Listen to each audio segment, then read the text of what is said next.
Okay, so welcome everyone again to this talk for the CCI and TICNA communities. And thanks for those of you who've turned up live. We really, really appreciate that. And thanks to those who will be watching it later on. And a big thank you to Peter Owen for hosting this session. So as I said, this is the first chat of the year for these community chats that we're just trying. It's an experiment to see if it's something that would serve the community. And this one, because of some requests and comments that people had made in the Facebook group, it's called the Perspectives and Skills to Respond to Not Being Believed by Practitioners, Loved Ones and Friends. So in thinking about this topic, I came up with a kind of a collage of 5 main perspectives and some practices that I want to introduce you to today, just to see if anything's useful for you. So it's about how to deal with people who say they don't believe you, or you feel they don't respect you because you're in some way not contributing to society in a way that society values. You know, words like bludgeon might come up, it's all in your mind, or you don't look sick. And this might be coming from both outside you, people outside of you, or judgments actually that you might be making of yourself. And I'm sure we've all experienced at least some version of these situations. I know that I certainly have, coming from a background of chronic fatigue syndrome and multiple chemical sensitivities. I have given another talk about that, about my journey, which was also recorded. So if anyone wants to go back to that, they're welcome. So the first thing in dealing with this situation, from my perspective, that came up in handling these situations that you actually can't control if they're coming from the outside, the first step is to acknowledge. So we're acknowledging that the painful thoughts and feelings that are arriving. So those feelings might be anger, irritation, despondency, despair, frustration, overwhelm, to name a few. And underlying all of those emotions could actually be grief as a result of your basic human needs not being met. And those basic human needs might be the need to be heard, for empathy, for understanding, acceptance, consideration, respect, warmth, to matter, to belong, to be included, and to be appreciated for what you actually do contribute, which is, of course, often overlooked because it's different to what society at large values.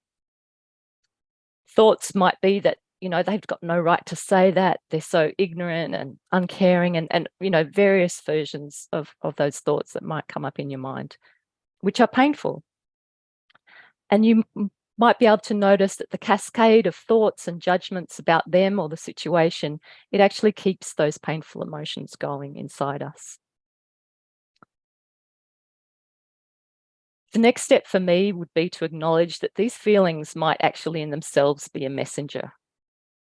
So for an example, that anger that might be arising might be pointing to real injustice or a need to set clearer boundaries with someone. And at the same time, we can be aware that the effects of anger and all of those difficult emotions that I just mentioned on our body and mind is not something we want to prolong. But if we can learn skills to handle these difficult emotions, and I'll be taking you through a few exercises in a moment to start doing just that, then you can, once you're calmer, choose in that situation or after the situation whether to act skillfully or not regarding the message, if there is one. So now I'm going to invite you all into doing a few exercises in terms of handling these painful thoughts and feelings. So I've just wanted to really get across that it's pretty hard to act and choose how to act when we're swept away by these, what I would call the emotional storm. And it can be, as you probably all know, quite intense at times. So the first exercise that comes from acceptance and commitment therapy is called dropping anchor. And then once I've done that one, I'm also going to flow you into a few other exercises. So you can just have a taste and see whether any of these might be helpful to you that you might want to take away with you. So first, in regard to this dropping anchor exercise, so as I said before, when we're being swept away by this emotional storm, there's nothing effective you can do about the issues that you're dealing with, or really focus or engage with what's actually important to you. So the first thing you can do is drop an anchor. Now, the anchor doesn't make the storm go away. It may even get more intense before it subsides, but the anchor holds you steady until the storm passes in its own time. So the aim is not to distract from it or make the storm go away. So any feelings of calm that might arise is kind of like a bonus that you can enjoy, but it doesn't actually always happen. But the aim is to notice that in addition to the pain that's currently probably dominating our awareness in those situations, there is so much more happening in the present moment in the world around us, and that most importantly, we're able to choose to do something effective. So what I'm going to invite you to do is, if you're willing to, and please, if you don't want to do this at all, that's totally fine. You can just sit quietly. But think of a situation where you weren't believed, or you perceived you weren't believed. And I would advise you to think of a situation that, in terms of distress on a scale from 0 to 10, where 0 is not at all distress and 10 is really overwhelmed, I would choose something between a 3 and a 6 in terms of distress. So you can just practice with something that's not too full on, or even less than that. So if you can think of a situation like that. So, and then I'll be giving you a series of instructions that you can follow. So if you just get that situation in your mind, just imagining what was happening, what people were saying, and whether you can actually visualize it or whether you're just feeling the feelings, that's okay.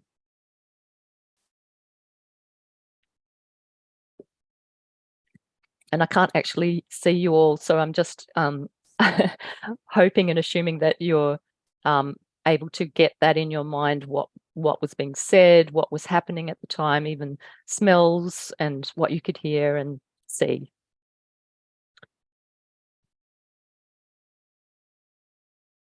So firstly, acknowledging that there's most probably some pain showing up for you right now as you're thinking about that situation.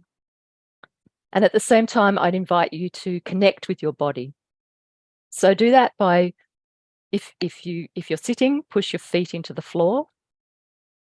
If you're lying in bed, you could even push the side of your body or the back of your body into the bed. Just feeling that connection with what you're connecting with, whether the floor or the bed. Just feel, if you're sitting, straighten your back and gently press your fingertips together. Now, if any of these instructions actually hurt for you, please don't do them. And move in another way that does work for you. But otherwise, move your elbows and shoulders. So I'm doing it as well with you. I'm pressing my fingertips together and moving my elbows and shoulders. So I'm connecting with my body. I'm coming into my body. And then acknowledge that there's difficult thoughts and feelings here that you're struggling with as you're imagining this situation. You didn't ask for these thoughts and feelings, but they show up, and it can be difficult and challenging. And then acknowledge what type of pain it is by naming these emotions and bodily sensations. For example, here's anger showing up. Here's despondency, or here's that knot in my stomach. So as much as you can, naming those emotions and bodily sensations. And at the same time, notice that there's actually a body around the pain, this body that you can actually move. Pressing your feet into the floor or your body into the bed, fingertips together, straighten your back again and feel that there's a body here. And notice that there's the feelings and there's a body around the painful feelings and sensations that's holding and containing that pain. It's kind of bigger than the pain. And it's a body you can move and control despite those feelings. So you can move again, have a stretch. And now if you just put your hands back in your lap And now that we've come back into our body and out of our minds to some degree at least, we're going to further anchor into the present moment. So I'm going to invite you to do that. So this is the next little piece, is to fix your gaze at a point at the side of the screen or on your desk or wherever's easy to look at. Just fix at one point and just become really still, apart from your eyes blinking. And notice one thing that you can hear. Might be in the room with you, it might even be outside the room, but just focusing all of your attention on one thing that you can hear.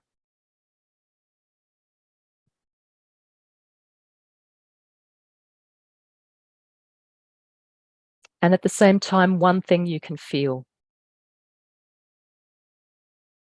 And that might be your clothes against your skin, the bedclothes, the sensation that you can feel right now.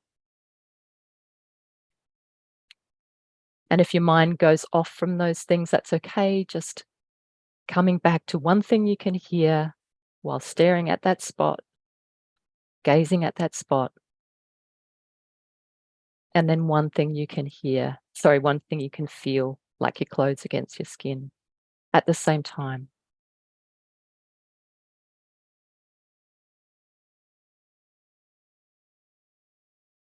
One thing you can hear and one thing you can feel.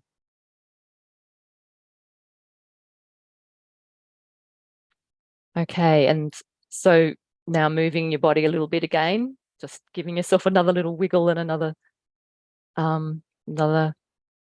stretch.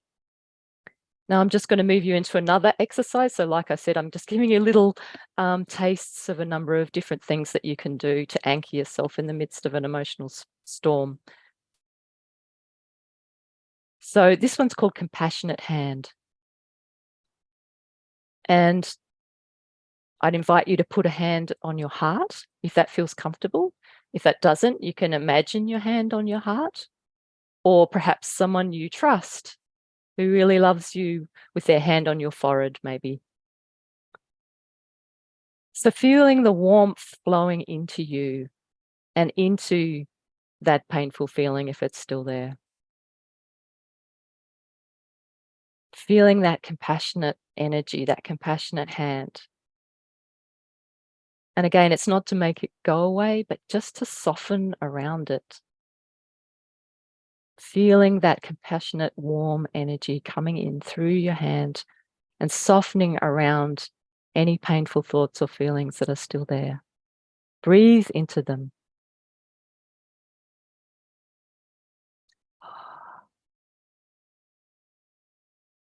Make space around it. Imagine that you're holding it gently in your compassionate kindness, like you would hold a crying baby or a frightened puppy. Just really pouring all your love in to that feeling that you didn't ask for, but it's here. Then you can let your hand go back into your lap and again, breathe into the feeling and expanding around it.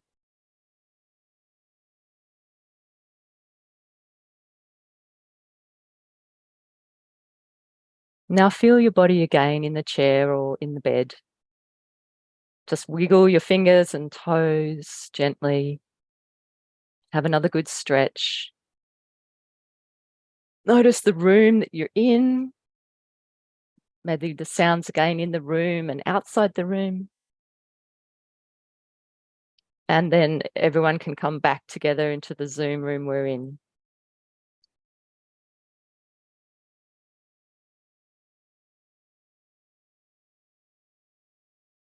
So I wish I could see you all to see the effect or not of that, but we can talk about it afterwards. But that's just to give you, a little taste of those things that you can do to drop anchor. One way to remember this dropping anchor is with the acronym ACE, which stands for A, which is the acknowledging part. So noticing and briefly naming those difficult thoughts and feelings, like here's my mind worrying, or I'm noticing anger or noticing anxiety. The C stands for connecting or coming back into your body. And we did that by pressing our feet into the floor, straightening our spine or in the bed, moving our body in whatever way that works for you, just to come out of your head and into your body. And then the E stands for E for engage. So we're engaging in the world, and we were noticing things that we could hear and we could feel. And that enables us to engage fully in what we're doing so that we can choose to do what next, do what we want to do next, to live the kind of life that we want to live, to be the kind of people that we long to be. So I'd suggest that you practice one of these techniques that might have resonated with you and start with less distressing situations. With practice, you'll find that riding out the emotional storm can actually happen more quickly. And at first, you probably won't be able to do it in the actual situation, but you could, for instance, go into a public restroom afterwards to drop anchor. And you could also add slow belly breathing as an anchor as well. And in my last talk, I also took everyone through an exercise in breathing. There's many different types of breathing that you can use. So this approach is really pointing to the fact that we can't control these situations of not being believed, but we can work with our inner reactions and eventually have the skills to not let outside circumstances hook us up or sweep us away as much, which is not to deny that they're very difficult and painful situations that have sometimes gone on for a long time. And why this is particularly helpful, because as I also said in my previous talk, being in a calm and grounded nervous system state more of the time, as much as we can, is where the body can heal. So when the mind's reacting as if there's actually a life-threatening emergency going on, it just takes up all the body's resources that could be used for healing. So just keeping that in mind, that you're actually supporting yourself by doing these practices. And you're much more likely to be able to act effectively if you do decide to act. Now, I have recordings of Russ Harris, who was the guy who did a lot of self-help books in acceptance and commitment therapy. I have an audio recording of him leading you through dropping anchor, and I also have a handout. So if you want to connect with me later, I can send them to you, email them to you, or however. So another piece in this perspective about dealing with these situations of not being believed, it's a perspective too that's I've sort of touched on, but I want to just make it more clear. It's sort of the difference between reacting and responding. So this requires mindfulness. So we've just been using mindful skills to notice sounds, to notice feelings, to notice sensations, clothes against the skin. So that's a skill that we can develop and strengthen, just like strengthening our muscles. So that helps us to notice as an automatic reaction is arising. And it also helps to have an understanding of what's known as the ABC model. And the ABC model the A stands for an activating event, the B stands for beliefs or thoughts, and C is consequences. So the feelings that come up for us and the behaviors that we might have. So all human beings naturally tend to think that the activating event of the person saying something which makes you feel they don't believe you don't look sick, leads directly to one's feelings and behaviors, like feeling angry, despondent, slamming a door, for example. But actually what that model's pointing to is they're actually your thoughts in between and your perception of the event. So it's what your mind is telling you about the activating event that determines your reaction or your response, not actually what someone says or does. It's not to say that it's not real, that's not painful, and it is real and painful, but it's actually the bit in between is what you can control. You can't control what they say or do. So the difference between this automatic conditioned reaction, and that reaction is, if also to give you some background on that, is actually coming from the primitive part of our brain, which is activating the fight or flight state when the mind perceives danger, like someone confronting us. So that's the automatic reaction, and that's what we all have. That's really normal. But if we can see that that happens and see as that's arising, what we need to respond is we actually need a bit of a gap or a pause so we can observe what's happening inside us before we act or open our mouths. So it really helps us to not be pushed around by our thoughts. The mind actually can be a bit of a bullying dictator. It can be pushing us around and demanding things, but we can actually see that and not get caught up in it if we practice it and we choose to. And we can also give ourselves compassion like we did before with a compassionate hand. And that's really important. Because in a situation like that, it's very unlikely that we'll get compassion from that person, even if we could have a conversation with them about how that made you feel and what you were actually needing. So it's very unlikely. So going to the bathroom in a public situation afterwards and dropping anchor and giving yourself compassion is really good skills to learn from my perspective. And that leads me on to another part of this collage. So it's been a number of different thoughts and perspectives just to offer you, which may or may not resonate with you, but just some perspectives. And that one is the perspective about choosing your battles or choosing what to act skillfully on and what to leave behind. So for instance, someone on the street who sees you put a disabled sticker in the front of your car and park in a disabled spot and says, well, you don't look disabled.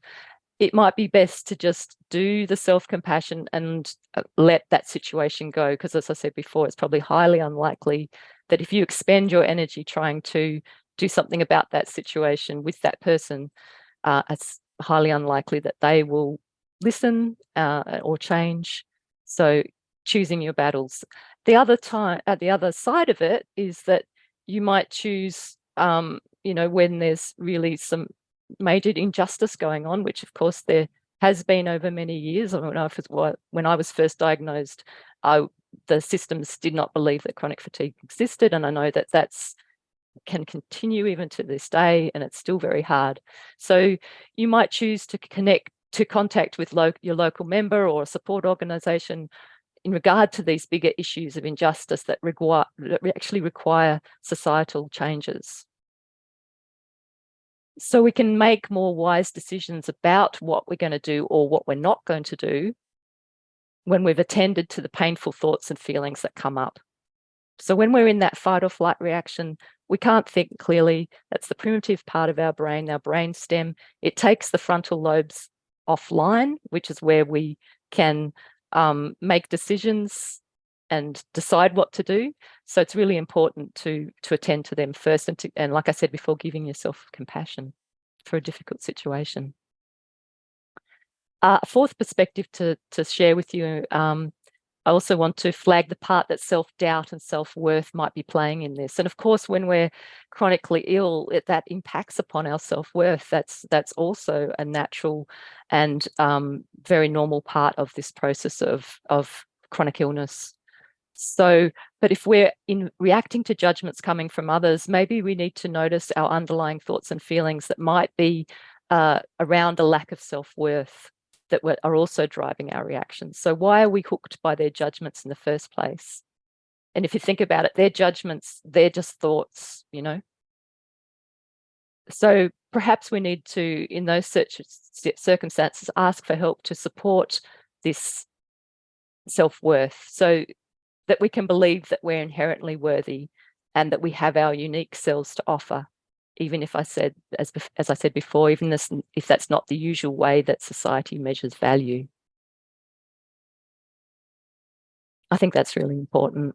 And it was a big part in my healing to work on self-worth and self-love. So a fifth perspective in this collage of thoughts, and this is something which I would normally only bring up with clients after we've really established trusting relationships. So in the context of longer therapy. So please be aware that this might bring up painful feelings and to practice that self-compassion again if it does. So this is called the 3 choices model from, again, from acceptance and commitment therapy. And this is more in regard to repeating patterns of not being believed. which, you know, can be very painful, of course. So the three choices, and this might come across as sounding quite harsh, but just, you know, just bear with me. So the first one is to leave the relationship. So, for example, if we have a practitioner that's continually not believing us or saying things that makes us even doubt that doubt our own minds, that will doubt our symptoms or whatever, you may choose to find another practitioner if that's at all possible. So that's one choice, to leave that relationship.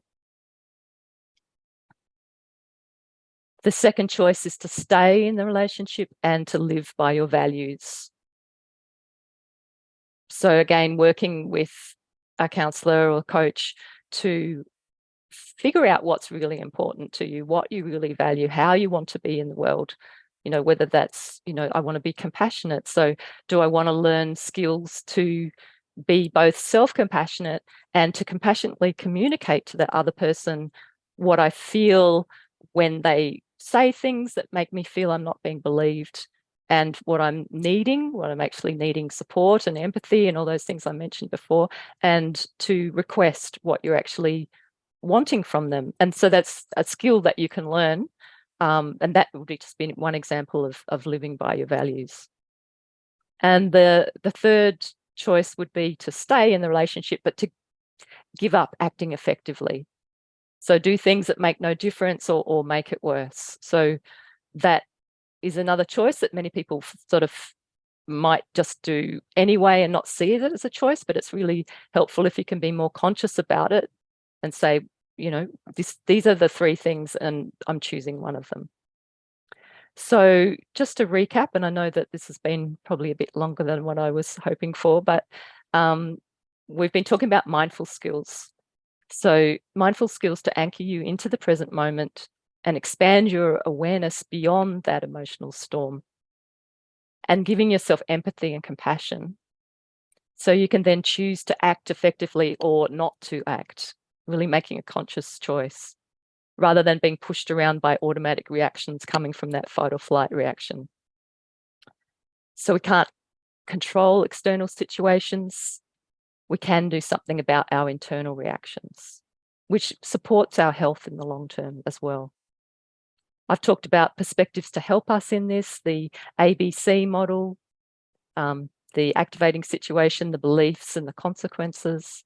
I've talked about the idea of choosing our battles, when to put energy into something, working on our self-worth, our self-love, self-care, and with repeated patterns of not being believed, the three choices model. And again, I would recommend, you know, they can be very difficult situations that you might want to seek help about that and support as you go through those choices. So as I said before, I'm just giving you that perspective, but if you were in a relationship with someone in therapy, you would be supported in making those difficult choices.